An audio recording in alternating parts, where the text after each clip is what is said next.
Christmas lights along Maple Ridge Drive glowed in soft amber halos against the falling snow. But inside my house, the darkness felt heavier than the winter sky. I had turned off every decoration, every light, every reminder of what this night used to mean. For years, Christmas Eve was a night of noise, laughter, the smell of cinnamon, and my son's excited footsteps running through the house. Tonight, the only sound was the slow hum of the heater pushing warm air into an empty living room. My phone buzzed once on the coffee table. I didn't rush to check it. I lifted it with the quiet resignation of a man who already knew what disappointment felt like. There it was, a message from Michael. Not a call, not a Christmas greeting, not even a simple, "We miss you, Dad." Just 2 sentences, cold and sharp as the mountain wind outside. "Don't come for Christmas. It'll be easier for everyone. Michael." A few seconds later, the little liked by Sienna icon popped up beneath it. My daughter-in-law had stamped her approval on my exile. I stared at the screen as the silence in the room deepened into something almost physical, as if the walls themselves were holding their breath. Snow blanketed the porch outside. Christmas lights from the neighbor's house blinked cheerfully through the window. And there I sat, unwanted, on a night I once built my whole life around. The absurdity of it struck me. I wasn't even worth an argument. Just a text. A quiet dismissal sent between sips of wine, probably during the final preparations for the lavish party they were hosting in the penthouse I paid for. I placed the phone face down on the table, leaned back in my chair, and let the burn of humiliation pass through me like a cold wave. For a long moment I didn't move. Then slowly, a thought surfaced, sharp, clear, undeniable. If they didn't want me, then they wouldn't have me. Not in their lives, not in their finances, not in their future. I stood up, grabbed my coat, and walked through the house one last time before heading into the night. The snow crunched beneath my boots as I crossed the driveway. I got into my truck, started the engine, and drove toward Boulder's business district, the one place where silence could be turned into action. The soft glow of street lamps flickered across the windshield as I parked outside a small cafe, the only place still open on Christmas Eve. Inside, the warmth wrapped around me like an old coat. I ordered a black coffee and sat down near the window. Families passed by outside carrying presents, laughing bundled together in layers of wool and joy. I watched them with a strange mixture of fondness and distance. Once upon a time, that had been my life. My phone vibrated again. I already knew it wouldn't be Michael reaching out with remorse. It was never remorse. It was convenience or obligation, never love. Instead, the screen showed a notification the catering company for their penthouse party posting photos. Sienna posing with a Christmas tree made of champagne bottles. Michael smiling like the world belonged to him. Guests arriving with luxury coats and glittering holiday dresses. Their life was a stage, and tonight's performance was Christmas without the father. I put the phone in my pocket. A soft voice interrupted my thoughts. "Refill." I looked up. The barista, a kid barely 20, smiled politely. "Please," I said, sliding my cup toward him. He poured without asking for payment. I raised an eyebrow. "Quiet night," he said. "On the house?" I nodded, appreciating the small kindness. It grounded me, reminding me of a simple truth: some people still understood the value of generosity. Just not my son. I pulled out my laptop and connected to the cafe's Wi-Fi. My fingers hovered over the keyboard for a moment before I typed the words that marked the beginning of a new chapter in my life. How to suspend a trust fund disbursement. Search results filled the screen: articles, law offices, explanations of trustee rights. I didn't need to read most of it. I already understood the mechanics. I had built the Grant family trust myself after Linda died, determined to ensure Michael's future. I had created the safety net he now weaponized against me. A trust was like a steel vault one I alone held the key to. I clicked the number of my attorney, Alan Pierce. He answered on the second ring, despite the late hour. "Sam, everything all right?" "Everything is perfectly clear," I said. "We need to make adjustments to the trust, first thing tomorrow morning." There was no surprise in his voice, only steady professionalism. "Understood. I'll prepare the documents." I closed the laptop and stared out the window. Families continued passing by, wrapped in scarves and warmth. A mother lifted her toddler into the air, their laughter fogging the cold glass between us. A little boy held his father's hand so tightly as they crossed the street. Ordinary scenes of love and belonging. Strange how painful it felt to see what you no longer had. I sipped my coffee and watched the snowfall thicken. The decision felt less like revenge and more like gravity, inevitable, natural, and long overdue. I had given Michael everything. Too much, perhaps. Maybe so much that the word give lost its meaning. I remembered the nights spent designing metal prototypes in the garage while he slept. I remembered promising Linda I would protect their son. I remembered thinking that money could shield him from hardship. Instead, it shielded him from gratitude. Eventually, I stood and put the mug in the return bin. Before leaving, I looked around the cafe, small, warm, filled with quiet kindness. A place where no one asked anything of me. A place where no one dismissed me with a text. Outside, the snowfall had softened, turning the air into a shimmering white curtain. My truck's windows were frosted, so I brushed the snow away with my sleeve before climbing in. I didn't start the engine right away. I just sat there, letting the quiet envelope me. Christmas Eve wasn't meant to be spent alone, but sometimes solitude is the only place where truth can finally be heard. I pulled out my phone one last time. Michael's message still glowed faintly on the screen. "Don't come for Christmas. It'll be easier for everyone." I deleted it. Then I blocked his number. My breath fogged the cold air as I leaned back in my seat, letting a long, steady exhale slip past my lips. For the first time in years, I felt something close to peace.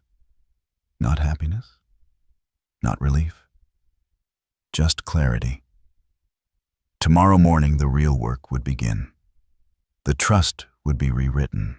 The gates I had opened for Michael his entire life would finally close. And perhaps, in the quiet aftermath, something better might grow. But tonight, in the hush of falling snow, I allowed myself a moment of stillness alone, but not defeated. The silence was no longer an absence. It was a decision.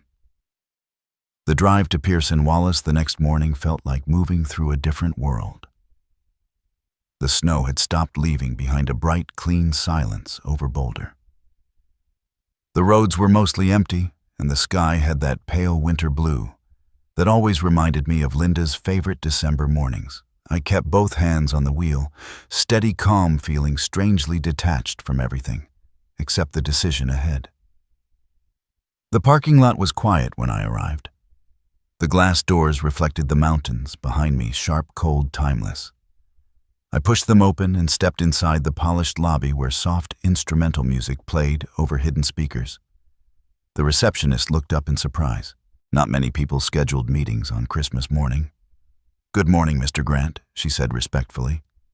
"Mr. Pierce is in his office. He said to send you right back." I nodded and walked down the familiar hallway.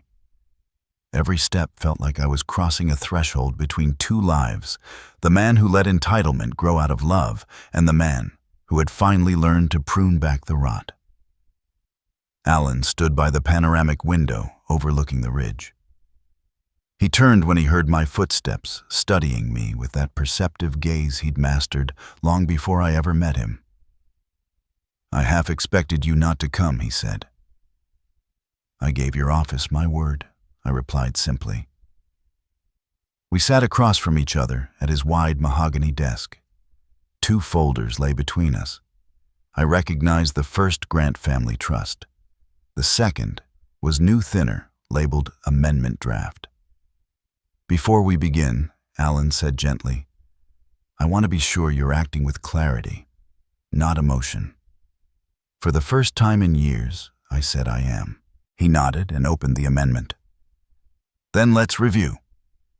As he spoke carefully, thoroughly, my attention wasn't just on the legal language. I saw in my mind every moment that had led us here. The birthdays I spent alone, the checks I wrote without a thank you, the phone calls ignored until money was needed, the promises made by a son who thought legacy was an entitlement, not a burden. Alan turned the page. Clause 3.1, Beneficiary Designation. My name, then Michael's, then Sienna's. He tapped the paragraph gently. This is the heart of it. The clause that gives them all the privileges they believe they cannot live without. I stared at the text. Years of effort, investment, intention, all condensed into a few lines of legal language. "Do we remove it?" he asked. "Yes," I said. "Remove them both." Alan struck the lines with a single motion, replacing their names with the simplest word the law allowed. None. It didn't sting the way I thought it would. There was sadness, yes, but not grief. Just clarity, like wiping fog from a window. He continued. "Next, we'll proceed with freezing the disbursements. The monthly $25,000. The emergency credit line. All automatic payment guarantees. The vehicles. And the penthouse I asked. Covered," he said. "The lease and all service contracts are secured by the trust. Once the freeze is processed, they'll be notified." A part of me imagined Michael's face when the first payment failed, then the second, the third. Not with satisfaction, just inevitability. You cannot build gratitude on a foundation of endless supply. Alan closed the folder softly. "One more thing," he said. "There may be ripple effects." "I'm counting on it," I replied. "Some lessons only take root when the world stops cushioning the fall." He hesitated, then placed the second folder on top. "Now for the question you asked last night, regarding the estate, the Grant Mountain House. 40 acres of pine forest, the lake, the workshop where my entire career began. The place where Linda and I carved our initials into an oak beam. My sanctuary, my legacy. What are my options?" I asked. 3, he said. "Leave it as is in the trust and let them inherit later. Sell it outright. Or," he paused, "transfer it to an anonymous holding company you control." I looked at him steadily. "How quickly can we execute the third?" "I'll have the paperwork ready in 48 hours. He wasn't surprised. He had known the second he saw my face last night that this path was inevitable. "Sam," he added softly, "this is more than a financial decision. Once you reorganize the trust, their access is gone. Permanently." "Not permanently," I said. "Just until they build something of their own." Alan nodded, absorbing the weight of that truth. We spent another hour finalizing documents. Every signature felt like placing stones in a foundation that should have existed years ago. A foundation of boundaries, expectations, consequences. Things I had avoided because I mistook generosity for protection. When it was done, Alan closed the folder and said, "That's the first step." I stood, shook his hand, and walked out into the winter air. The snow had grown heavier, soft flakes drifting onto my coat. I drove to the outskirts of Boulder to the ridge overlooking the valley. From there, the whole town stretched out beneath the mountains' rooftops, dotting the white landscape. The world looked peaceful, clean. It didn't match the turmoil inside me, but it steadied something I hadn't felt in a long time. When I returned home, the house was quiet. I hung my coat, made tea, and stepped into my workshop. The smell of cedar and machine oil welcomed me like an old friend. I flicked on the lights, revealing a half-finished metal sculpture on the workbench. Something I had been making for no one in particular, just for the sake of making. I picked up a file and began smoothing the rough edges. The rhythmic scrape of metal filled the space, grounding me. Half an hour later, my phone buzzed on the bench. I wiped my hands and checked the screen. Michael. Not a call, a request for money. Again. Dad, can you send $200K? We had an issue with the penthouse renovation payment. No Merry Christmas, no how are you? You just another withdrawal request. I stared at the message a long time, not with anger, but with a profound understanding of what had been broken for so long. This wasn't malice. This was dependency so deep he didn't even see it. A life built entirely on the assumption that I would always say yes. I set the phone down without replying. I went back to filing the metal. The scrape of steel on steel drowned out everything else. Minutes passed in quiet focus. Then my phone buzzed again. A second message, short, agitated. Dad, I didn't pick it up. Instead, I placed the nearly finished sculpture on the table and stepped back to look at it. The light glinted across the polished curves, the sharp edges softened by hours of shaping. It reminded me of something I had forgotten. Creation requires pressure, heat, friction, resistance. When I finally returned to the kitchen, I checked the phone again. A third message awaited me. Call me. This is important. I placed the phone face down, poured myself another cup of tea, and walked out to the back porch. The mountains were still, the air sharp and quiet. In that silence, something inside me settled fully, completely. Tomorrow the freeze would take effect. Tomorrow the first domino would fall. And for the first time in years, I felt at peace with that. The night deepened around the house. Lights glowed faintly against the snow. I stood there a long time, watching the breath rise from my chest and disappear into the cold air. Finally, I whispered to no one, but the quiet, snowy world, "It's time." The silence answered, steady and absolute. The cafe was warm, but the morning outside was brutal, sharp wind, frozen sidewalks, and a gray sky that looked ready to collapse under its own weight. I sat near the window with a cup of black coffee, untouched and cooling as the world moved quietly around me. A couple talked softly by the counter. A man in a beanie typed furiously at his laptop. Life continued as if the ground beneath mine hadn't shifted. My laptop screen glowed with the search results from last night. How to suspend a trust fund disbursement. More tabs were open now. Articles on trustee powers, revocable trust amendments, removal of beneficiaries. I scrolled slowly through them, each sentence confirming the same truth: I had full authority. I had always had it. I just refused to acknowledge it. A father's kindness, I realized, had become a cage for both of us. When my phone buzzed again, I didn't look at it. I already knew who it was. The message preview flashed across the top of the screen anyway. Dad, call me ASAP. Something's wrong with the credit lines. I closed the laptop.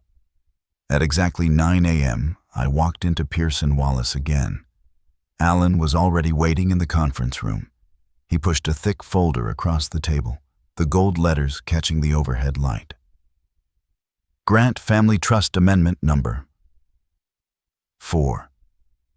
He didn't waste time with pleasantries. All disbursements have been frozen, he said. Cards, credit lines, auto payments. Everything connected to the trust has been shut down. I nodded once. Good. He tapped the folder. Now we address the structural changes.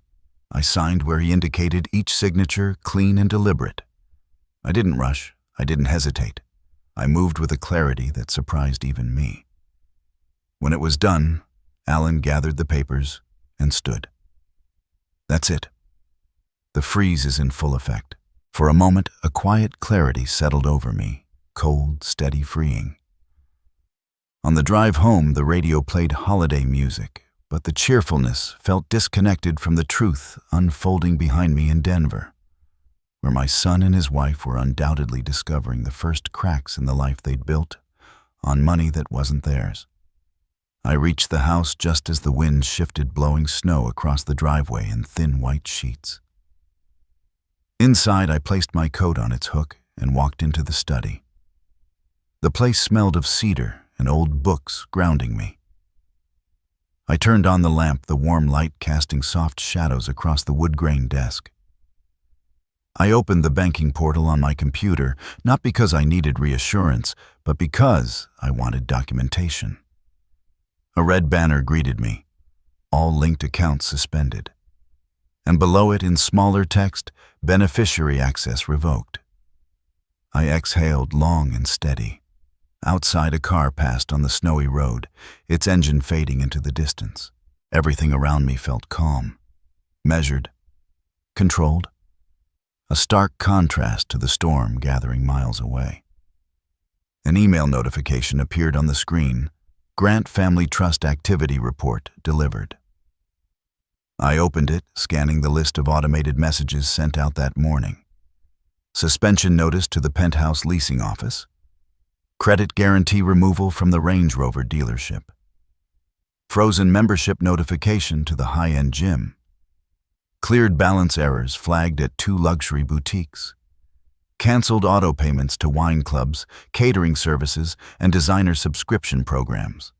My eyes paused on one specific line, attempted application for platinum credit expansion. Rejected. It was dated 3 weeks earlier. Michael had tried to open a new high-limit card under my name. A cold wave of realization moved through me. Not anger, not heartbreak, just confirmation. He hadn't pushed me away last night. He'd been pushing for years. I closed the report and leaned back in my chair, letting the truth settle fully inside me. Entitlement wasn't born in a day. It wasn't created with one rude message or one selfish request. It was layered piece by piece, like ice forming over a lake, until the surface hardens into something that can no longer support life beneath it. My silence now wasn't cruelty. It was the boundary that should have been drawn a decade ago. I stood and walked to the window overlooking the back garden. The snow-laden branches of the pine trees bowed under their heavy coats, but the trunks stood firm, resilient, unmoved by storms. I wanted that again in my life. Halfway down the garden path stood my workshop, old wooden and slightly crooked from years of Colorado winters. I stepped outside, the cold biting at my face, and made my way toward it. Inside, the familiar scent of metal wood shavings and machine oil wrapped around me like a memory. I turned on the small space heater and picked up the pruning shears resting on the counter. Working with my hands always steadied me. Outside the workshop window, the sky was brightening. The ridgeline glowed under the sunlight. As I began sharpening the blades, the rhythmic scrape against the whetstone gave shape to the quiet thoughts moving inside me. I had raised Michael with the belief that love meant removing obstacles. But real love, love that survives the weight of disappointment, was sometimes the opposite. It was the resolve to let someone face the consequences of the choices they made. Snow slid from the workshop roof with a soft whoosh, breaking the stillness for a moment. I paused to look outside. The world was blanketed in white, undisturbed except for a few animal tracks leading into the woods. The quiet was almost sacred. My phone buzzed again. Message from an unknown number, Dad. Please call. Something's wrong with the cards. Then another. The penthouse office just emailed. The payment didn't go through. Not remorse, not understanding. Just panic. I slid the phone into my coat pocket and continued working. The shears gleamed under the workshop light edges, sharp and precise. A knock on the workshop door made me look up. It was the delivery driver, young, bundled in a thick coat, cheeks red from the cold. "Package for Samuel Grant," he said, handing me a clipboard. I recognized the sender, Alan. Inside the package was the full printed amendment stamped and notarized. Legal reality bound, with a thick black spine. I thanked the driver, closed the door, and placed the folder on the workbench where I could see it. A symbol of everything that had shifted in the last 12 hours. When I stepped back into the garden, the sun had finally broken through the clouds. The light cast long shadows across the snow, stretching toward the house like quiet reminders of the past. I followed the path back to the porch, brushing snow from my sleeves. In the stillness, I understood something with final clarity. You cannot reason with entitlement. You cannot negotiate with disrespect. You can only cut off the supply that feeds it. It wasn't anger that guided my decisions. Now it was boundary. It was dignity. And it was long overdue. As I stepped inside and closed the door behind me, my phone buzzed one more time, vibrating insistently against the wooden table. I didn't look at it. The silence, for the first time, felt like mine again. The elevator chimed softly as it opened onto the top floor of the Denver high-rise. Warm jazz music spilled into the hallway along with the smell of truffle risotto champagne and expensive perfume. Inside the penthouse, soft golden lights reflected off crystal ornaments and a towering designer Christmas tree. Guests laughed, glasses clinked, and Sienna floated from group to group like she'd been born into this world of curated luxury. "Luxury Christmas at the Grants," one of her friends announced into her phone, live streaming the party to hundreds of followers. Michael stood near the bar, swirling a glass of Merlot, as if he hadn't spent the last 12 hours panicking over the credit lines. He wore his confidence like a costume, shoulders back, easy smile, the charming air of a wealthy family. As if nothing in the world could touch him. Behind the bar, the young bartender looked uneasy as he checked the handheld POS device. He glanced at Michael, cleared his throat, and approached. "Sir, your card isn't going through." The words were soft, polite, but they cut through the room like a blade. Michael blinked. Then he let out a smooth laugh. "Run it again. Sometimes the chip acts up." The bartender nodded, slipped back behind the counter, and the guests around Michael continued chatting, unaware that the first thread in his world had just snapped. From across the room, I imagined the live stream still rolling, capturing every second. A minute passed. The bartender returned. "I'm sorry, sir. It's still declining." The music didn't stop, but the conversation around Michael did. Two people near him exchanged glances. Someone lowered their glass. Sienna, halfway through, posing for a photo, froze. Declined. Michael repeated softly, the word sounding foreign on his tongue. He straightened. "Try my platinum." The bartender took the second card and hurried away, as if hoping a new piece of plastic would magically fix whatever was going wrong. Sienna marched toward Michael, her heels clicking sharply across the marble floor. "What's happening?" she whispered harshly. "Probably a system error," he muttered. "The trust handles everything." The bartender returned, slower this time, shoulders slightly tense. "Sir." This one didn't go through either. A small gasp came from a cluster of guests. The live stream abruptly tilted, capturing the awkward tension before the girl behind the phone quickly lowered it. Sienna's cheeks flushed red, not from embarrassment, but anger. "This is your father," she hissed. "He's messing with us." Before Michael could respond, a catering manager approached.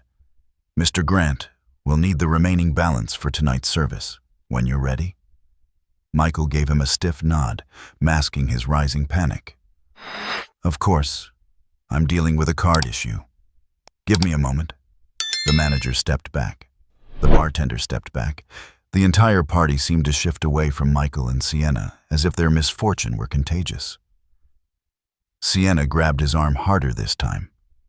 "Fix this." "I'm trying," he snapped, pulling out his phone. He dialed my number. It went straight to voicemail. "That's impossible," he muttered. He tried again. Straight to voicemail again. Guests were pretending not to stare. Sienna clenched her teeth. "Use my phone." He dialed again using hers. Straight to voicemail. Her facade cracked. Why would he block us? "What did you say to him last night?" Michael bit back a curse. "We told him not to come for Christmas, Sienna. Not to shut down our lives." A group of women nearby whispered. "Did you hear the trust is frozen? Isn't his father worth millions? I thought they owned this place. Why are they panicking?" Michael tried to ignore them. He checked their joint account through the banking app. The number 0 looked more threatening than any storm outside. He swallowed hard. The allowance. It should have hit yesterday. The 30,000 check at Sienna snapped. He opened the deposit section. Empty. I don't understand," he whispered. "It's never missed." More notifications popped up. Payment failed. Wine subscription payment failed. Ultra concierge payment failed. Club membership renewal. Sienna grabbed the phone from his hand. Her face drained of color. "You need to do something, Michael. Now. Before everyone here sees us fall apart." But they already had. A woman with a diamond necklace leaned toward her husband. "Imagine throwing a party you can't afford," she whispered loudly enough for others to hear. Sienna's breathing turned ragged. She aimed her fury at the nearest target, the bartender who was only doing his job. "Your machine must be broken," she barked. "No, ma'am," he said gently. Other guests' cards went through without issue. The words hit her like a slap. Michael grabbed his coat. "We're leaving. Now, what about the bill?" the catering manager asked politely, though the tension in his voice was unmistakable. "I'll settle it tomorrow," Michael said quickly. The manager, embarrassed for them both, nodded. "Understood, sir." As they headed for the elevator, murmurs followed them like shadows. Is his dad cutting him off? Trust fund kids never know how to handle real life. Poor thing. They looked terrified. But didn't she say last week they were buying a ski chalet? The elevator doors closed on the last comment. Inside the mirrored walls, Sienna pressed trembling fingers to her forehead. "This is your father," she said again. "He's punishing us." Michael didn't answer. He stared at his reflection as the elevator descended. He didn't look like a man in control. He looked like someone who had never stood on his own legs long enough to know how. They stepped out into the parking garage. The cold hit them instantly, harsh and unforgiving. Michael got into the driver's seat with a shaking breath. "Call him again," Sienna demanded. He did. Voicemail. Again. Voicemail. A single thought finally silently cut through the chaos. My father is done with us. But he couldn't say it aloud, not yet. As he started the car, Sienna reached for his hand. It wasn't affection. It was fear. "What are we going to do?" she whispered. Michael stared straight ahead, his chest tight. "I don't know." Outside the windshield, snow was falling steadily over the city. Parties continued in glittering high-rises. Laughter drifted down from balconies decorated with lights and garlands. But inside the silent car, everything Michael had built on my generosity, every luxury, every comfort, every illusion of independence, was cracking open piece by piece. And the night was far from over. Michael didn't sleep. He lay awake on the couch until morning, staring at the ceiling of the penthouse he truly believed would one day be his. The house was quiet in a way that felt unnatural, as if the walls themselves sensed the shift in power. The sudden disappearance of the invisible current of money that kept everything humming smoothly. At sunrise, the city outside glowed pale gold. Sienna stepped into the living room, still wearing yesterday's makeup, her eyes swollen from crying. "The gym called me," she said, voice trembling with anger. Our membership is frozen. They won't even let me in the door." Michael sat up slowly. "It's a mistake, Dad wouldn't—" His voice faded. For the first time, he wasn't sure. Sienna paced across the marble floor. "This isn't just cards getting declined. This is everything. The wine subscription, the stylist, the car detailing service. They all emailed me. All of them." Michael rubbed his face with both hands. "I'll figure it out. Just give me a minute. You said that last night," she snapped. "The estate is still ours. Dad would never touch that. Once the inheritance kicks in, we'll be fine." "The estate," Michael repeated, as if saying it would make it real, immovable, inevitable. He stood and walked to the window overlooking the Denver skyline, the icy mountains rising beyond it. The estate sat hundreds of miles away in the Colorado high country, a place he had always assumed would be his birthright. A place he imagined raising future children, hosting holidays, restoring the workshop for nostalgic weekends. The home his father built with his own hands. The land his mother loved. The symbol of everything the Grant family stood for. It wasn't just property. It was identity. "That house was meant for me," he whispered. "Then it's still ours," Sienna said stubbornly. "He can freeze cards and payments, but he can't sell the estate. He told you that years ago." Michael nodded reflexively, but a cold, quiet doubt crept beneath his ribs. He opened his laptop and pulled up the trust documents, old ones, digital copies he barely remembered saving. Grant Family Trust. Revocable. Trustee Samuel Grant. Beneficiaries Michael Grant and spouse. The phrase revocable trust suddenly looked different, more dangerous, more flexible than he ever realized. He scrolled. Each line cut deeper.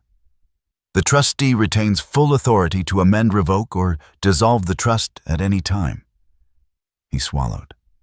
Sienna leaned over his shoulder. "What does that mean?"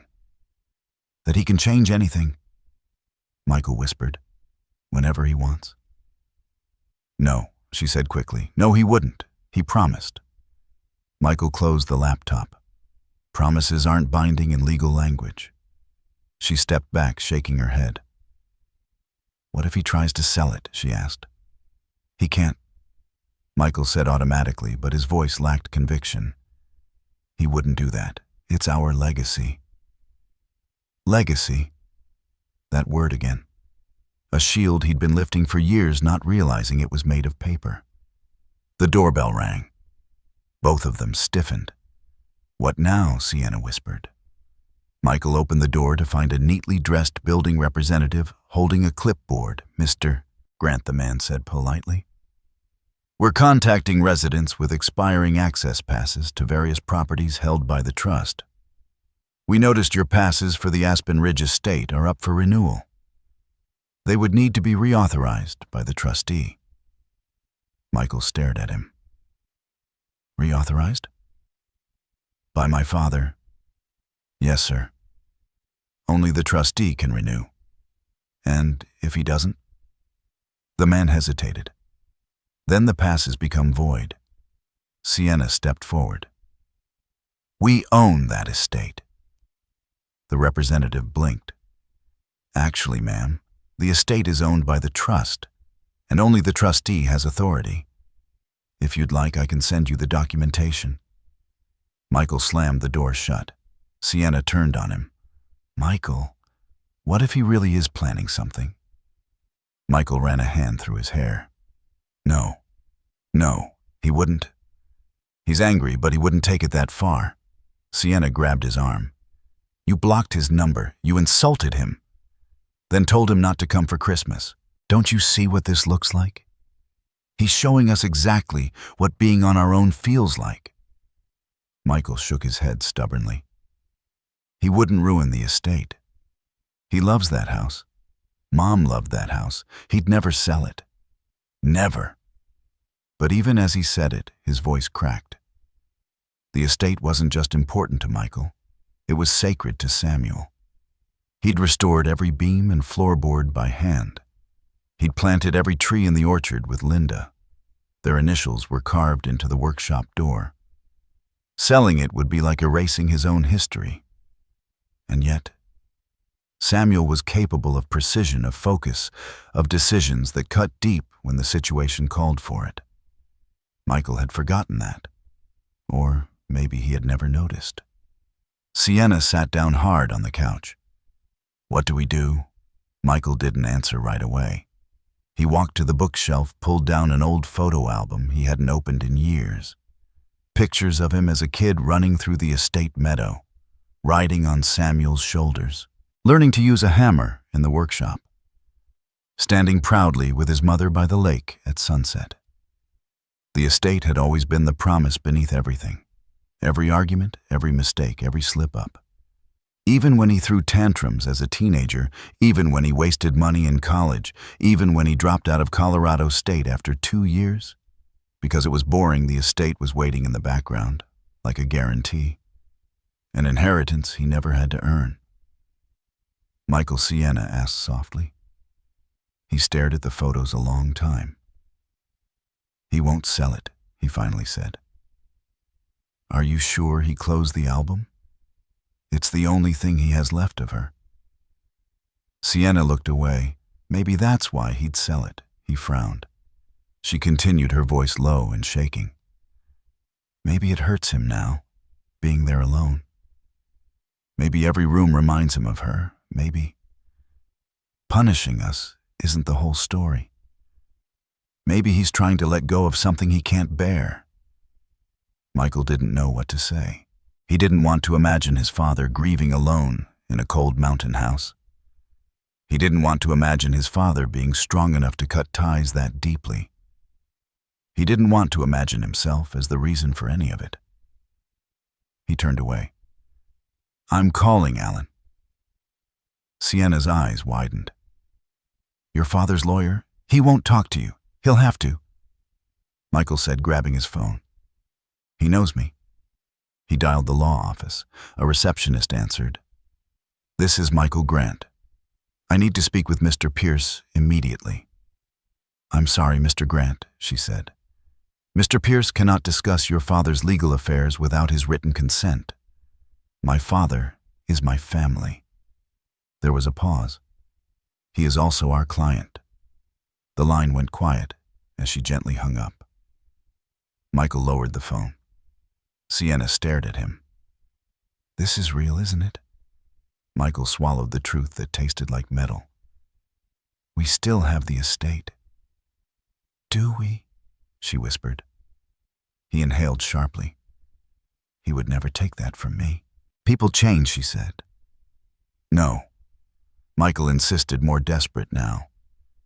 "My father told me once, before he and Mom built the house, that it would belong to the next generation.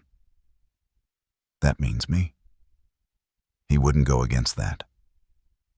Sienna looked at him with something like pity. "He already has." Michael didn't answer. His chest tightened as he sank onto the couch beside her. He didn't want to admit it.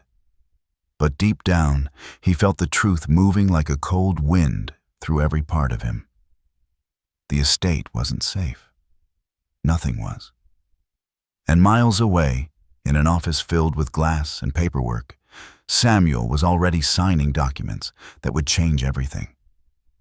Michael closed his eyes, and for the first time in his life, he felt the ground shifting beneath his feet, with no soft landing waiting below. The wind cut across the boulder foothills like a blade as I stepped out of my truck and walked toward the glass entrance of Pearson Wallace Law Group. The sun hadn't fully risen yet, but the sky glowed faintly behind the jagged silhouette of the mountains. Inside the lobby, warmth greeted me along with the soft click of a receptionist typing behind her desk. She stood the moment she saw me. "Good morning, Mr. Grant. Mr. Pierce is expecting you." I nodded and headed down the familiar hallway. The office was silent, except for the muted hum of heating vents. When I reached the conference room, the door was already open. Alan stood by the window, hands in his pockets, studying the snow-covered skyline. 2 folders sat neatly on the table in front of him, one thick, one thin. He didn't turn when he spoke. "I prepared everything you requested." I stepped inside and closed the door. The click of the latch sounded like a seal of finality. "Let's get started," I said. He turned then, his expression serious, but not unkind. "Before we begin, Sam, are you sure you're ready for this? These aren't small changes." "I'm ready." He studied me for a long moment, then nodded. "All right." He opened the thicker folder first. Grant Family Trust Amendment, number 4. Pages of financial architecture lay inside the skeleton of the life I had built for my son.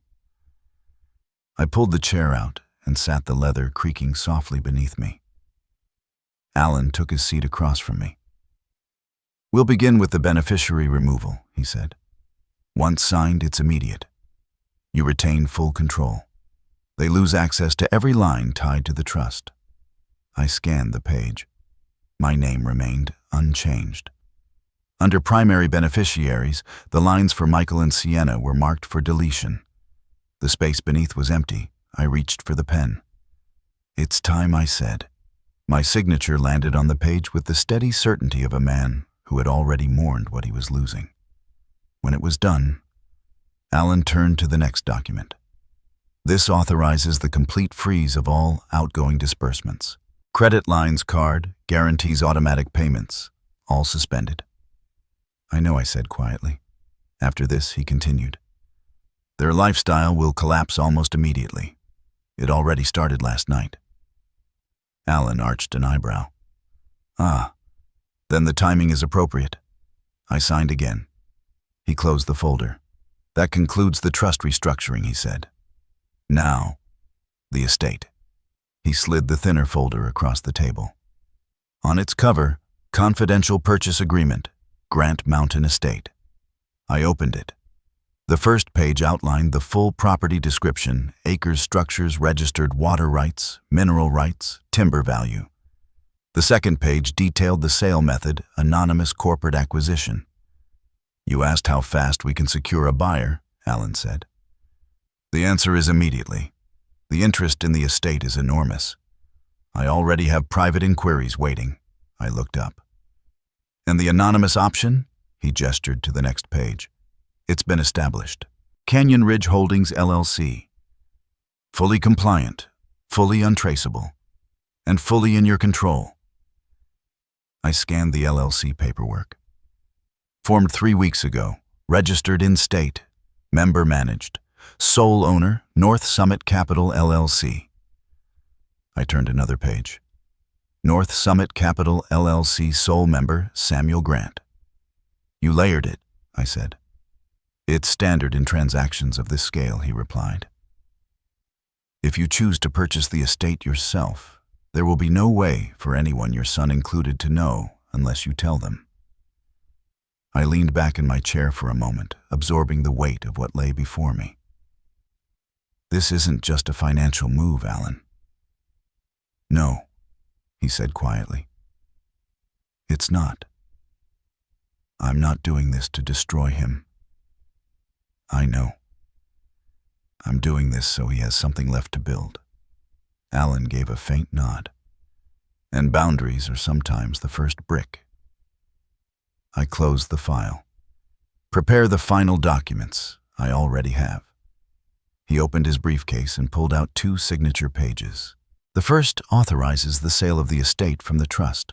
The second authorizes Canyon Ridge Holdings to purchase it. He laid them out side by side. "With these 2 signatures, Sam, the estate is removed entirely from your son's reach. He cannot claim it. He cannot contest it. He cannot inherit it. Legally, permanently, irrevocably." I picked up the pen. For a moment I hesitated, not out of doubt, but out of memory. Linda laughing as she painted the porch railing. Michael's small hand gripping mine as we walked through the orchard. Nights spent repairing the old workshop stove together. But memory without respect becomes a chain. I lowered the pen to the page and signed. Then I signed the second. When I set the pen down, the room felt different. Lighter, sharper, as if something that had been hanging over me for years had finally dissolved. Alan gathered the documents, tapped them neatly into alignment, and slid them back into his briefcase. "I'll file everything within the hour," he said. "The estate announcement will go out tomorrow evening." Quietly at first, I nodded. "That's fine." He paused at the door. "He's going to call you, I know. And when he realizes you've blocked him, he'll try to reach me. You don't need to take his call." Alan shook his head. "The law doesn't allow me to." I exhaled slowly. "What happens now?" I asked. "Now." He gave a small, almost sympathetic smile. "Now the consequences begin." After he left, I remained in the conference room for several minutes. The city outside was waking up, people going about their Christmas morning as if the world was unchanged. But in the quiet of the glass-walled room, I felt the shift. Not triumph, not revenge, certainty.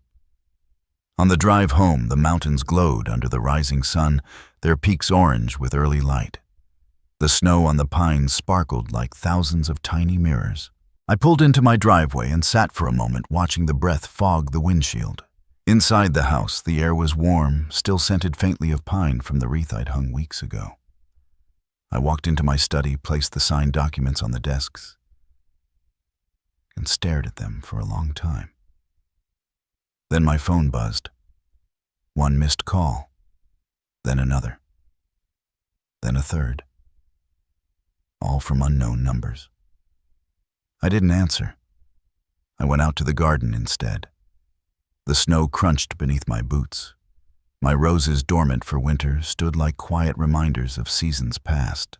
I brushed a thin layer of frost off one of the planters. The sky above was a brilliant icy blue. I reached into my coat pocket, pulled out my phone, and turned it off completely. For the first time in years, the silence felt earned. Consequences were already rolling downhill toward Michael, gathering speed. And I no longer needed to chase, argue, plead, or explain. I had made my move, and now the world would show him the rest. The second gathering was smaller, quieter, but the tension in the air was 10 times heavier than the night before. Sienna lit candles along the dining table and tried to make the penthouse look warm and festive again. But the exhaustion in her eyes ruined the illusion. Michael stood by the window, arms crossed, staring at the city lights as if they might offer answers he didn't have. They wanted to show their friends that everything was fine, that last night's humiliation was just an unfortunate glitch, a misunderstanding, a momentary inconvenience in an otherwise perfect life. But even as guests trickled in with polite smiles and Christmas leftovers, the penthouse felt wrong. Like a stage set waiting for the curtain to fall. Music played softly from the speakers. No one live streamed tonight. Sienna insisted on it. "Just relax," one of her friends whispered. "You two look tense." "We're fine," Sienna said too quickly, too brightly. Michael forced a smile. "Everything's under control." But he kept checking his phone, waiting for a message from me, an apology, a correction, a lifeline. It never came. Across the room, the television played quietly with subtitles on. No one was watching. The screen flickered with commercials, interviews, holiday specials. Then the colors shifted abruptly to a red banner. Breaking news. Sienna's friend noticed it first. "Hey, isn't that your family house?" Michael turned. There on the massive TV screen was a drone shot of the Grant family estate, the stone house, the tall pines, the frozen lake glittering in the afternoon light. Landscapes he'd walked since childhood, places he had assumed would one day belong to him. The reporter's voice, calm and professional, filled the room. "Breaking news tonight, the historic Grant Mountain estate, valued at over $22 million, has been sold in a private anonymous transaction. The buyer is listed only as a corporate entity. Michael's glass slipped from his hand and shattered across the floor. The room fell into stunned silence. Sienna stared at the screen, her face draining of color. "Oh, no. That's impossible." Michael moved closer to the TV as if proximity would change the words. Sources confirmed the sale was processed through a private bidding system earlier today. The identity of the buyer has not been disclosed. One of the guests whispered, "I thought your father was never going to sell it." Another added, "Isn't that the place you said you'd inherit?" Michael felt every whisper like a needle. Sienna grabbed his arm. "Turn it up." He fumbled for the remote. The sound rose sharply. The estate includes 40 acres of forested land, the original design workshop of industrial designer Samuel Grant, and several structures dating back nearly a century. Legal analysts are noting, Sienna cut in. "Turn it off now." He muted the TV instead. The silence that followed was worse than the report. Michael turned toward the room, breath shallow. "My father wouldn't sell the estate," he said, voice breaking. "It has to be wrong." But a new notification pinged on his phone, an email from Aspen Ridge Real Estate. He opened it with trembling fingers. Confirmation of sale. Grant family estate attached. Final contract signature page. He opened the PDF. His vision swam. Sienna stepped beside him, clutching his shoulder. "What does it say?" He scrolled to the buyer section. One line stared back at him. Buyer Canyon Ridge Holdings, LLC. His heart lurched. "What the hell is Canyon Ridge?" No one answered. One of the guests whispered, "That sounds like a shell company." Michael ignored them. His hands flew across the phone as he searched the corporate registry website. He typed the company name. Enter. A few seconds passed, each one a hammer blow. Then the results appeared clean and devastating. Canyon Ridge Holdings, LLC, registered agent Alan Pierce, Pierce & Wallace Law Group. Sienna gasped. "Alan, your father's lawyer?" Michael's chest tightened. That doesn't mean he began, but he couldn't finish the sentence. Someone near the bar said softly, "Oh my God." Michael clicked the ownership structure. Another layer. North Summit Capital, LLC. And beneath that, one final link, sole member. Samuel Grant. Michael staggered back a step. "He bought it," he whispered. "Dad bought his own estate." He scrolled further. "And he bought it. So I couldn't have it." Sienna stared at him, eyes wide with horror. "He sold the house." To himself, Michael couldn't speak. More notifications flooded in. Payment failed. Catering balance, payment failed. Luxury wine, collective payment failed. Range Rover lease, guarantee, expired access. Aspen Ridge property gate passes. Sienna's voice broke. "He's taking everything." Michael tried calling me again, straight to voicemail. He dialed a second time, a third, a fourth. Every call died before it even rang. A guest cleared his throat awkwardly. "Maybe you should talk to him in person," another said. "This looks serious. I'm so sorry." The pity in their voices triggered something ugly and desperate inside Michael. "This isn't over," he muttered. "He can't do this. He can't." Sienna's hands shook violently. "Michael, what are we going to do? What are we even supposed to do?" He looked down at the contract again, at my name printed clean and unquestionable. Samuel Grant, Executor Trustee, Managing Member, Canyon Ridge Holdings, LLC. He felt the last piece of denial crumble. "I don't know," he whispered. "I don't know anymore." The room around them seemed to shrink. Conversations died. Guests looked away, uncomfortable with the unraveling happening in front of them. One by one, they began gathering coats and murmuring excuses. "We should get going. Long drive home. Stay warm out there." Within minutes, the penthouse was nearly empty. The lights felt too bright. The music too soft. the air too thin. Michael and Sienna stood alone in the middle of the room, surrounded by half-finished drinks and shattered illusions. After a long silence, Sienna whispered, "We have to go to him." Michael lifted his eyes. "Tonight," she said. "We go to Boulder tonight." He didn't argue. He didn't speak. He only nodded, because he already knew there was nowhere else left to go. Michael slammed the penthouse door behind him as soon as the last guest left. The echo traveled through the empty rooms like a warning, sharp, cold, unforgiving. Sienna stood in the center of the living room, her arms wrapped around herself, staring at the TV screen that still displayed the frozen drone image of the estate. He moved past her without speaking, grabbed his laptop, and sat at the dining table. His hands shook as he pulled up the corporate registry site again. The glow of the screen cast harsh shadows across his face. Sienna whispered, "Please tell me this is some kind of mistake." He didn't answer. He typed Canyon Ridge Holdings, LLC into the search bar and waited. The page loaded slowly, agonizingly, as if the universe itself wanted to drag out the suffering. Registered Agent Alan Pierce, status active formation. Date 3 weeks ago. Michael clenched his jaw. 3 weeks, he muttered. He planned this. "Keep looking," Sienna urged. "Maybe it's coincidence." Michael clicked ownership structure. Another layer appeared. Sole member North Summit Capital LLC. He searched that company too. The page loaded instantly. North Summit Capital LLC sole member. Samuel Grant. Sienna pressed her hand to her mouth. Oh my God.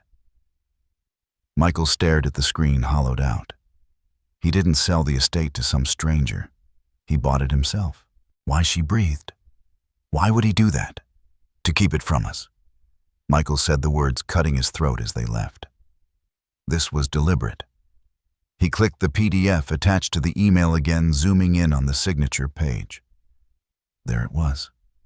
The proof. Signed, Samuel Grant, trustee seller. Signed, Samuel Grant, managing member buyer. He signed twice. Michael whispered. He sold it with one hand and bought it with the other.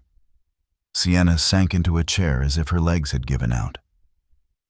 Michael. He erased us. He scrolled to the legal addendums, scanning the language with frantic eyes. "Read this," he said, shoving the laptop toward her. Clause 8A, removal of beneficiary claims. She read the line in silence. All future inheritance rights for Michael Grant and spouse are terminated without appeal. Sienna inhaled sharply. Without appeal? He really cut us off completely. Michael ran both hands through his hair, gripping until the pain steadied him. He wasn't angry anymore. He wasn't panicking. He was sinking. "This is everything," he whispered. "The estate, the trust. It's all gone. No money, no inheritance, no safety net." Sienna stood abruptly. "We need answers. We need to talk to him. Right now." Michael shook his head. "He won't answer. Then we go to someone who will," she snapped. "Call Alan again." Michael dialed with trembling fingers. The receptionist answered. "Pierce and Wallace Law Group, how may I?" "This is Michael Grant," he said, voice cracking. "Put me through to Mr. Pierce." "I'm sorry, Mr. Grant. Mr. Pierce cannot speak to you regarding your father's legal matters." "He's my father, and he is our client," she replied gently. "We cannot disclose anything without his authorization." Michael slowly lowered the phone, feeling something inside him collapse. "I don't understand," Sienna whispered. "Why wouldn't Alan at least talk to you?" "Because my father doesn't want him to," Michael said, voice barely audible. Silence stretched across the room like a growing shadow. A new notification appeared on his phone, an incoming message from a friend. "Are you okay? People are sharing this." Attached was a clip from the previous night's live stream. Sienna's voice echoed from the phone. "We deserve the money. It's our inheritance." Followed by the sound of the bartender saying, "Your card was declined." Sienna closed her eyes in humiliation. I didn't know she was still recording. Michael tossed the phone onto the table, disgusted with himself, with everything. Then another notification popped up, an automated system message. Your Aspen Ridge gate access will expire in 14 days. He stared at the screen. That house was supposed to be mine, he said again, softer this time, as if he were explaining it to a child. He promised. Sienna slowly sank onto the floor next to him. Michael, your father didn't promise you the estate. He promised you a chance, and maybe we wasted it. He didn't respond. For a long moment they sat together in the dim light of the penthouse, surrounded by Christmas decorations that suddenly felt cheap and hollow. Then Sienna straightened, wiping her eyes. Get your coat, she said. Michael looked at her. Why? Because we're driving to Boulder, she said firmly. Tonight, right now. We're going to his house and we're going to make him talk to us. Michael hesitated. What if he won't? He will. Sienna insisted. He has to. Michael looked around the penthouse, the cold marble floors, the silent music system, the untouched decorations, and realized it wasn't his home anymore. It never really had been. He stood up slowly. Okay, he said. Let's go. Sienna grabbed the estate contract, folded it carefully, and slid it into her coat pocket like evidence of a crime. As they stepped out into the hallway, Michael took one last look back at the penthouse, the life of luxury built on someone else's sacrifices. He wasn't sure when he would see it again, or if he ever would. They walked to the car in silence, the cold stinging their faces. Snow drifted across the city streets as they pulled onto the freeway. The road to Boulder stretched ahead, dark, winding, and merciless. In the rearview mirror, the lights of Denver faded behind them. Ahead, the mountains waited. So did the truth. The drive into the mountains was silent, except for the crunch of snow beneath the tires and the rhythmic sweep of the wipers fighting the storm. Darkness pressed against the windows, broken only by the narrow beam of headlights carving through the swirling flakes. Michael's hands gripped the steering wheel too tightly. Sienna watched him with quiet dread, her fingers twisting the edge of her coat in her lap. Every sign on the road, the ones he'd passed 1,000 times on trips to the estate as a child, felt loaded with meaning now. Cold Creek Road, Pine Ridge Turnoff, Summit Vista Lane. It was like driving backward in time toward the version of himself he used to be before entitlement calcified everything inside him. Sienna finally spoke, her voice small. What if he won't talk to us? Michael didn't look at her. He will, and if he doesn't, then we'll make him. Sienna stared out the window again. I don't want to fight him, Michael. Neither do I. But the truth was, he didn't know what he wanted. Answers, apologies, forgiveness, a second chance, reassurance that he hadn't just watched his entire future get cut away with 2 signatures on a legal document. The snow thickened until the road was barely visible. Michael turned off onto the narrow lane leading toward the property, a path lined with tall skeletal pines bending under the weight of winter. Sienna gasped softly. Up ahead, the entrance gate stood tall and black against the white landscape, a stark fortress of metal and stone. A string of holiday lights lined the archway, above lights his father must have hung himself. The gesture felt like a gut punch. We're here, Michael whispered. He pulled up to the keypad and rolled down the window. Snowflakes blew in, stinging his face. He punched in the old passcode. Beep. Access denied. He typed it again. Access denied. Sienna's eyes widened. Try the emergency override. He typed the secondary code. Unrecognized entry. What the hell? He muttered. Sienna grabbed his arm. Michael. He changed it. A cold dread crawled up his spine. Before he could respond, someone knocked on the passenger window. Sienna screamed. A flashlight beam cut through the dark and landed directly on Michael's face. A uniformed officer from the private mountain security patrol stood outside, snow collecting on his shoulders. Michael rolled the window down an inch. "Evening," the officer said. "Name Michael Grant," he replied quickly. "This is my father's property." The officer checked a device strapped to his wrist. He frowned. "I need you to move your vehicle off the private lane." Sienna leaned forward. "We're family." The officer shook his head. "You're not listed on the access roster." "That's impossible," Michael snapped. "I've been on that list my entire life." The officer held up a tablet showing the active resident registry. "Trustee Samuel Grant. Additional residents, none." Michael stared at the screen in disbelief. "He removed me," he whispered. The officer's tone softened. "Look, I don't know what's going on, but I can't let you pass the gate without authorization." "We're not leaving," Michael said, voice shaking now. "Not until he talks to us." The officer sighed. "I'll notify Mr. Grant that you're here." He stepped aside, speaking quietly into his radio. "This is Ridge Patrol requesting confirmation." The guests claim to be static, crackled. "Copy. Standing by." Michael leaned back in his seat, breathing hard. Snow piled on the windshield faster than the wipers could clear it.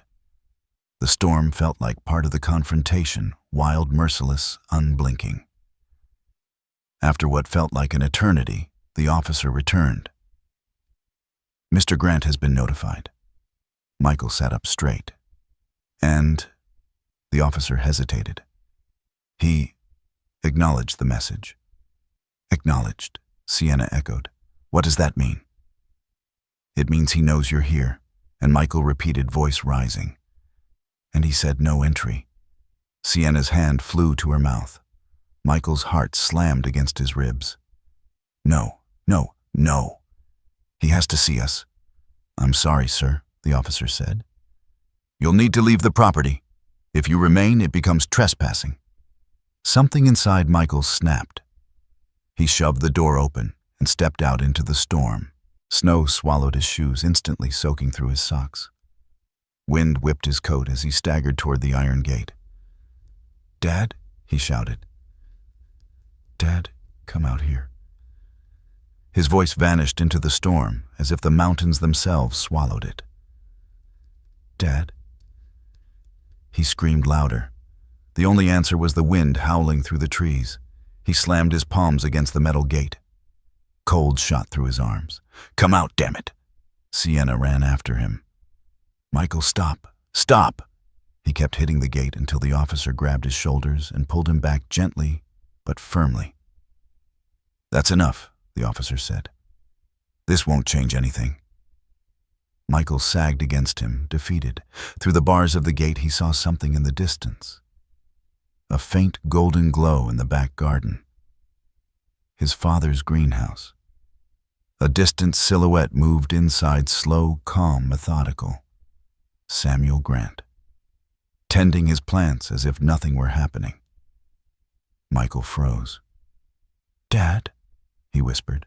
Sienna followed his gaze. "Is that him?" Michael stepped forward again, voice cracking. "Dad, please." The silhouette didn't turn, didn't acknowledge, didn't even pause. It was the calmest rejection Michael had ever seen. A rejection without anger, without argument, without even words. The officer guided them back toward the car. Sienna's breath shook in the cold. "He really won't see us?" Michael sat in the driver's seat, staring at the glowing greenhouse through the trees.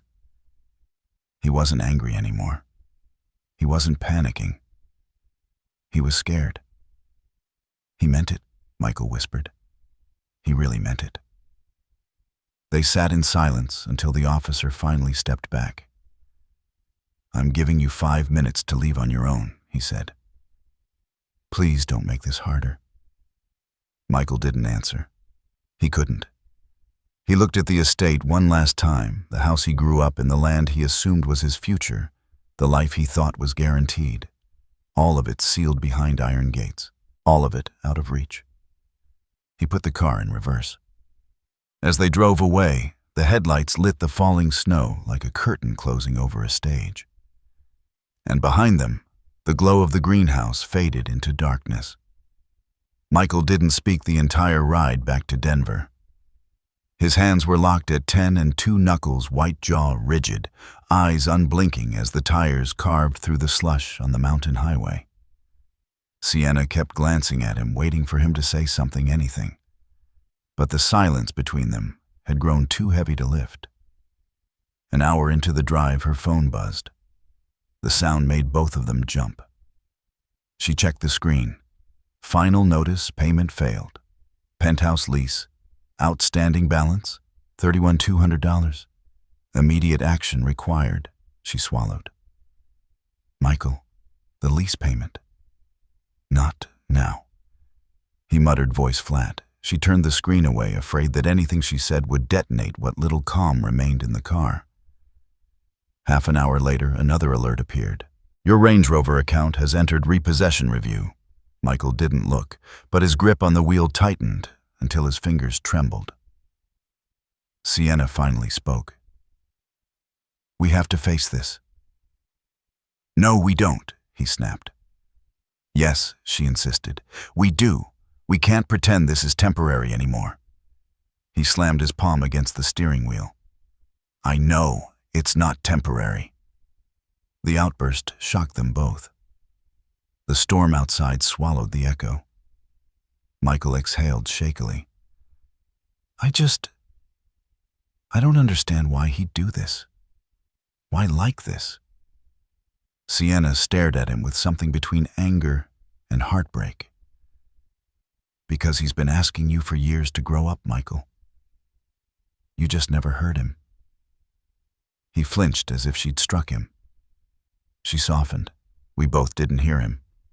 For a moment, neither spoke. They drove through the last stretch of mountains, entering the flat sprawl leading into the city. Denver's skyline appeared in the distance, a familiar sight that suddenly felt foreign.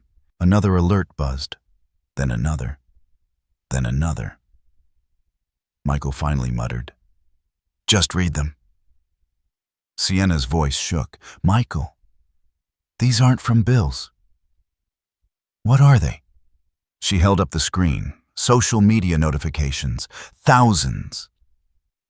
Someone had clipped last night's live stream, the argument at the bar. The declined cards, Sienna yelling at staff, Michael insisting the estate was basically his. And then the news report. Grant heir humiliated as estate sold to anonymous buyer, numb. Now viral Sienna slapped a hand over her mouth. Oh God, she whispered. Michael, this is everywhere. He pulled into their parking garage without saying a word. When they reached the penthouse, the door stuck for a moment, then opened on a cold apartment. The heating had shut off. The system autopay had failed. Sienna wrapped her arms around herself as her breath fogged in the air. We can't stay here. Michael moved to the kitchen, flicked the light switch. Nothing. The electricity had been cut. He stared at the lifeless bulbs overhead. Reality finally broke him. He grabbed a bar stool and hurled it across the room. It crashed into the wine cabinet, shattering glass and sending bottles rolling across the floor. The sound echoed brutally in the dark apartment. Sienna stumbled back, covering her ears. Michael, stop! He didn't. He punched the wall, then again, then again. Each blow left blood smeared across the white paint. He ruined everything, Michael shouted. He took my life. No, Sienna screamed back. He took the fantasy, the version of life you built on him, instead of yourself. Michael froze, chest heaving, hands bleeding, eyes wild and lost. Sienna approached him slowly. Listen to me. He shook his head violently. I'm not listening to anything. You have to. Because everything is falling apart. Everything. And we need to decide what we're going to do. He sank to the floor, leaning against the wall, breathing hard. I don't know what to do. Sienna knelt beside him. Then we figure it out together. But Michael wasn't listening. Something in him had cracked too deeply. He pushed himself up and walked to the window. Snow drifted down over the city, reflecting the last remnants of holiday lights. I thought it would always be there, he said quietly. The estate, the trust, the money, my inheritance. I thought that's who I was. It wasn't, Sienna said softly. And that's the problem. He pressed his forehead against the cold glass. I don't even know who I am without it. Sienna hesitated before answering. Maybe that's the point. He didn't respond. After a long silence, she whispered, We can't stay here. Michael nodded slowly. I know. Another alert buzzed on her phone. She checked it, then held it out to him with shaking hands. Notice to vacate non-payment of lease. You have 30 days to vacate the premises. Michael stared at this notification for a long, hollow moment. His voice dropped to a whisper. He's going to let us lose everything. Sienna shook her head. No, he's letting you learn. He shot her a wounded glare. She didn't flinch. You were raised in luxury, Michael, but you weren't raised to survive without it. He dropped onto the couch, cold, lifeless, unpaid for. She sat beside him. What do we do now? He asked again. This time she had an answer. We find work. His eyes widened in disbelief. Work. She nodded. Jobs, income, rent somewhere smaller, start over. Michael let out a bitter laugh. Start over? I've never started anything. And there it was, the truth neither of them had said aloud until now. Sienna reached for his hand. You can still fix this with your father. But it won't be with anger, or entitlement, or demands. His voice broke. What do I say? Nothing, she said. Not yet. First you show him who you can become. They sat in silence as the snow outside covered the city in white. The penthouse was cold, the future uncertain, their lives unrecognizable. But for the first time, there was a path forward, one that didn't rely on a man who'd spent his life giving without being thanked. Michael closed his eyes. I don't think I can do this, he whispered. Sienna squeezed his hand. Then we'll do it together. Outside, the city lights flickered under the weight of the storm. Inside, the last of Michael's old life faded into the dark. Tomorrow, everything would have to change. And for the first time, change wasn't optional. Michael stood in the lobby of the staffing agency with a paper form in his hand, staring at the first question like it was written in another language. Employment history. Please list your last 3 positions. He swallowed hard. He had none. The pen hovered over the empty lines as humiliation crawled up his spine. Around him, people filled out their forms with quiet determination. Single parents, students, older workers, searching for second chances. No one looked at him.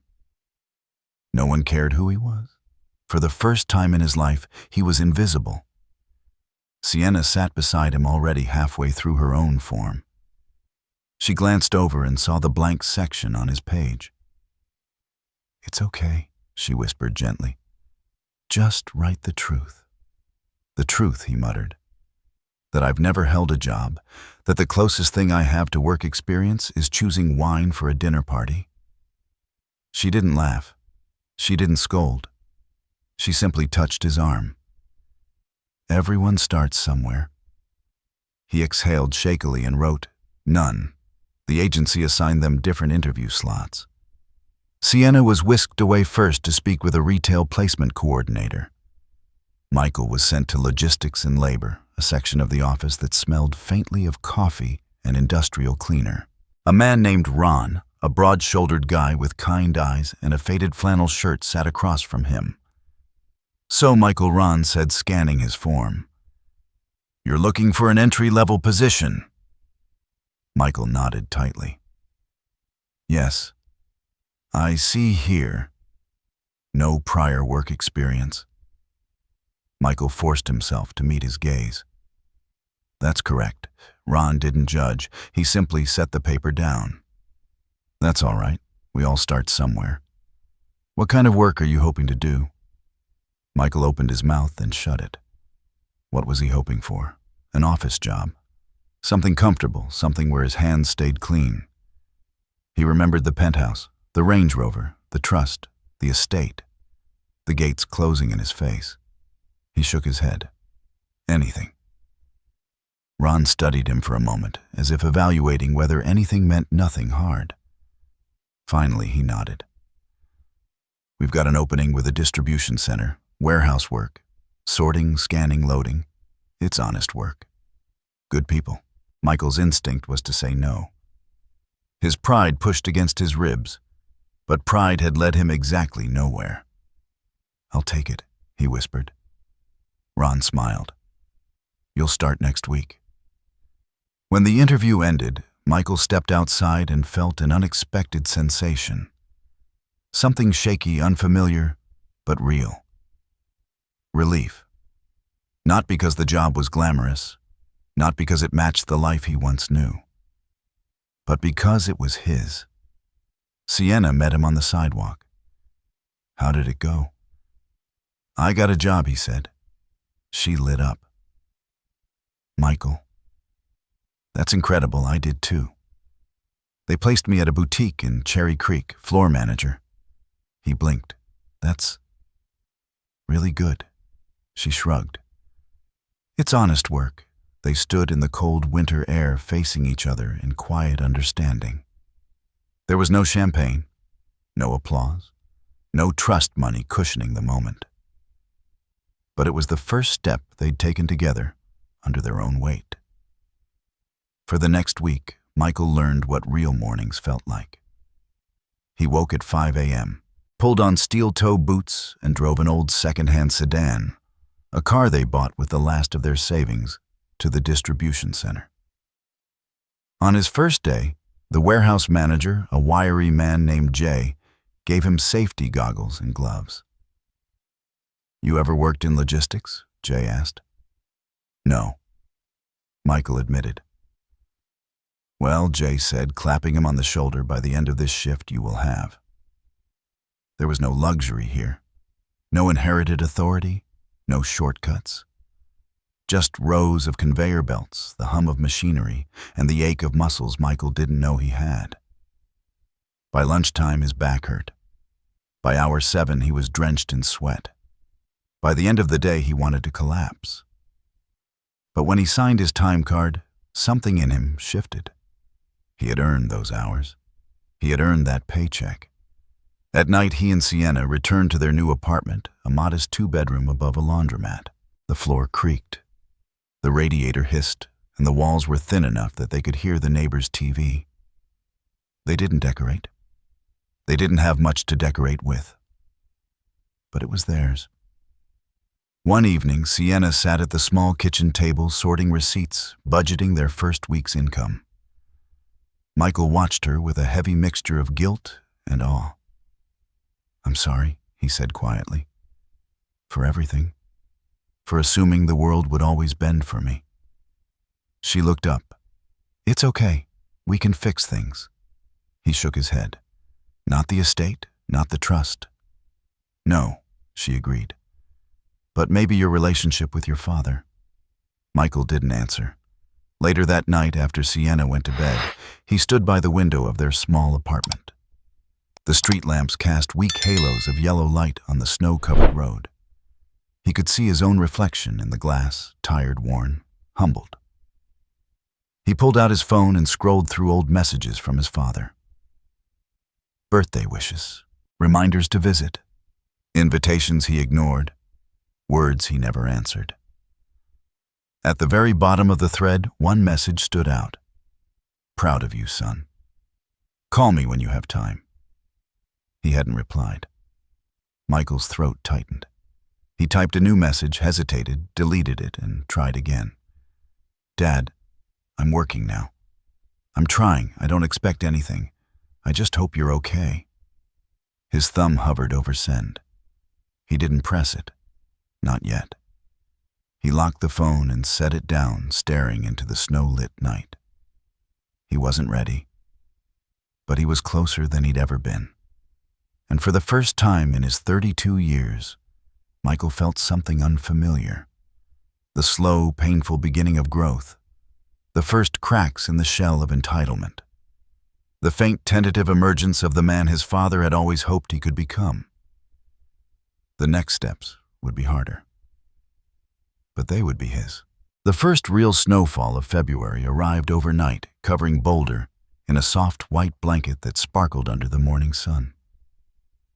I stood at the window of my study, watching the flakes drift lazily through the air before settling on the pines.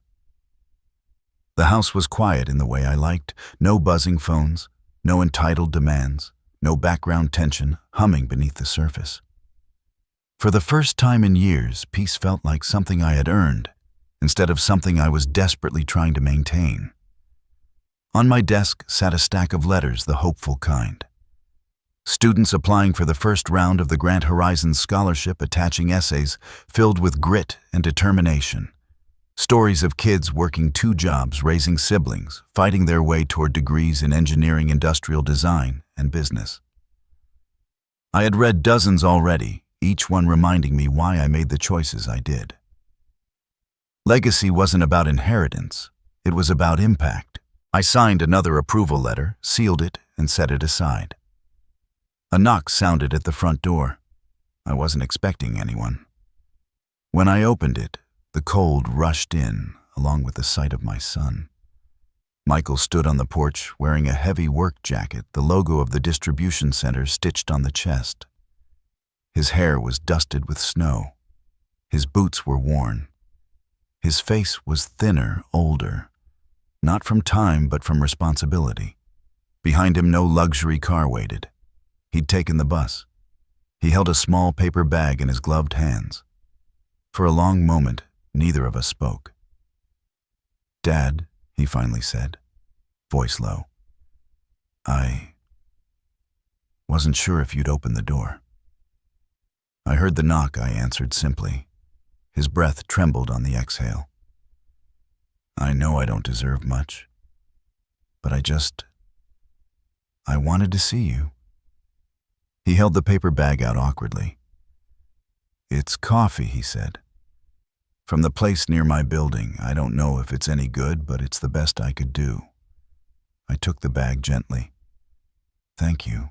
We stood in the cold for a few seconds before I stepped aside. "Come in," I said. He crossed the threshold slowly, as if afraid the house might spit him back out. His eyes scanned the familiar entryway, photos of Linda, the restored wood beams, the worn rug she used to insist was perfectly cozy. He swallowed hard. "It looks the same." "And different," I said quietly. He nodded. "Yeah." We moved to the living room. He sat on the edge of the couch, hands folded, shoulders tight as a wire. I poured the coffee he brought into 2 mugs and handed him one. His fingers shook as he took it. "Dad," he said barely above a whisper, "I'm working now." "I know," I replied. He blinked. "You know, your first check went through the credit union I used too," I said. "They sent me a notification." "Not to interfere, just standard practice." Michael breathed out a shaky laugh. "Of course." I studied him, the slump of humility in his posture, the exhaustion in his eyes, the bruised pride he wore like armor. "How is the job?" I asked. "Hard," he admitted, "but honest. And the people there, they don't care who my father is.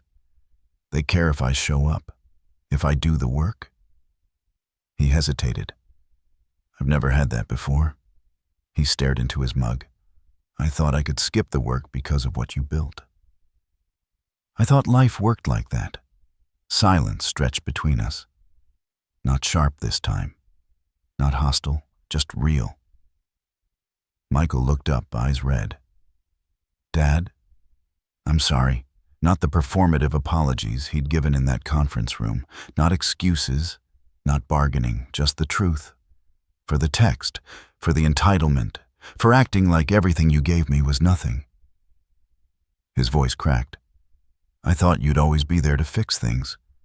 I thought the estate would always be mine. That the money would always be mine. That you'd always be mine." He wiped his face with the back of his hand. "You were right to cut me off. I didn't see it then, but I do now. I needed to feel my own weight." I leaned back, letting his words settle like falling snow. "When you knocked tonight," I said softly, "you didn't sound like a man asking for money." "I'm not," he whispered immediately. "I'm not here for any of that. I'm here because I miss you. I miss having a father I respected. I miss being a son who deserved him." I closed my eyes briefly. There it was. The thing I had been waiting decades to hear without knowing it. I opened my eyes. "I can't undo the consequences, Michael." "I don't want you to," he said quickly. "I don't deserve them undone, and I can't rebuild your life for you." "I know," he whispered. But I said, holding his gaze, "I can meet you where you're standing now. Not the version of you who demanded everything, but the one who is finally learning who he is." His breath caught. I didn't offer forgiveness. I didn't offer money. I didn't offer the estate. But I offered something heavier. A place at the table again, not as an heir, but as my son. He nodded, overwhelmed. We talked for hours, about work, about mistakes, about grief, about Linda, about the estate not as his inheritance, but as history. When he stood to leave, he hesitated at the doorway. "Dad," he said. "Yes, can I come back?" "Not to live. Just to visit sometimes?" I thought of Linda's smile, of the house we built with our bare hands, of the silence that had filled it too often. "Yes," I said quietly. "You can come back." He let out a breath that sounded like release. When the door closed behind him, I looked out at the snow again. The footprints he left on the porch felt symbolic, a path not erased by storm or time. A path that could be walked again. I sat at my desk, picked up a new scholarship essay, and let the quiet settle. This time it didn't feel like an ending. It felt like a beginning. Thank you for staying with this story. If it moved you, if you've ever had to set boundaries with someone you love or rebuild a relationship, brick by brick, leave a comment down below and share your thoughts. Like this video. If you believe growth is possible at any age, and don't forget to subscribe so you don't miss the next story. Your support truly helps these lessons reach more people.